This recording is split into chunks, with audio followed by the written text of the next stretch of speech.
தான் புத்தகம் எழுதுவதற்கு முழு முதல் காரணமே தனது கணவரும் முதலமைச்சருமான மு.க.ஸ்டாலின் தான் என அவரது மனைவி துர்கா ஸ்டாலின் பெருமிதம் தெரிவித்துள்ளார்.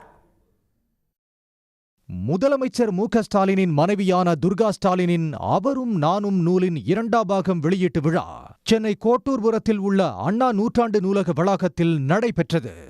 நூலினை எழுத்தாளர் சிவசங்கரி வெளியிட தாபே குழுமத்தின் நிர்வாக இயக்குனர் மல்லிகா சீனிவாசன் முதல் பிரதியை பெற்றுக் கொண்டார். தொடர்ந்து நூலின் சிறப்பு பிரதிகளை முதலமைச்சரின் பேரக்குழந்தைகளான இன்பன் உதயநிதி, நலன் சபரீசன், தன்மயா உதயநிதி, நிலானி சபரீசன் ஆகியோர் பெற்றுக் கொண்டனர். விழாவில் பேசிய சிறப்பு விருந்தினர்கள் இந்த நூலில் முதலமைச்சர் மு.க.ஸ்டாலினின் மறுபக்கத்தை மிக அழகான முறையில் துர்கா ஸ்டாலின் அறிமுகப்படுத்துவதாக பாராட்டினர்.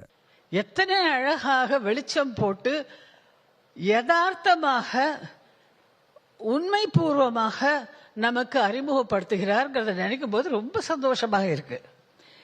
இது மணிக்கணக்கில் இதை பத்தி பேச முடியும். ஏனென்றால் அவ்வளவு விஷயங்களை நமக்கு சிந்திக்க வைக்கிற, விழிப்புணர்வை தருகிற விஷயங்கள் எல்லாம் இதில் எழுதியிருக்கார்.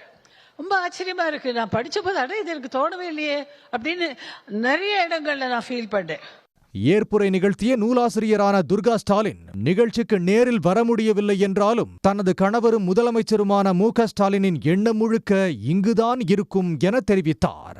தங்களுடைய 50 ஆண்டுகால வாழ்க்கை வரலாற்றை உணர்வுபூர்வமாக தன்னுடைய பார்வையில் கூறியிருப்பதாகவும் துர்கா ஸ்டாலின் தெரிவித்தார். முதலமைச்சராக, கட்சி தலைவராக அவர்களுக்கு பல்வேறு பணிகள் இருந்தாலும் ஒரு கணவராக எனக்காக நேரம் ஒதுக்கியதோடு மட்டுமல்லாமல் தனக்கு கிடைத்த நேரத்தில் இந்த நூலை முழுவதும் படித்து எனக்கு சில ஆலோசனைகளும் வழங்கி இந்நூலுக்கு அன்பு உரையும் எழுதி கொடுத்தது எனக்கு மிகவும் மகிழ்ச்சி.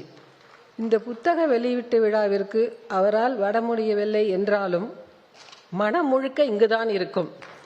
நேரலையில் முழு நிகழ்வையும் பார்த்து கொண்டிருக்கும் என் கணவருக்கு முதல் நன்றி. சொல்லப்போனால் கண்டிப்பாக நீ இந்த நிகழ்ச்சிக்கு போய் நல்லபடியாக நடத்திவிட்டு வா என்று என்னை வாழ்த்தி அனுப்பியதும் அவர்தான். இந்நிகழ்வில் முதலமைச்சரின் குடும்பத்தினர், அமைச்சர்கள், திமுக நாடாளுமன்ற மற்றும் சட்டமன்ற உறுப்பினர்கள், கட்சி நிர்வாகிகள் உள்ளிட்டோர் கலந்து கொண்டனர். உடனுக்குடன் செய்திகளை தெரிந்து கொள்ள சன் நியூஸ் பெல் ஐகானை கிளிக் பண்ணுங்க.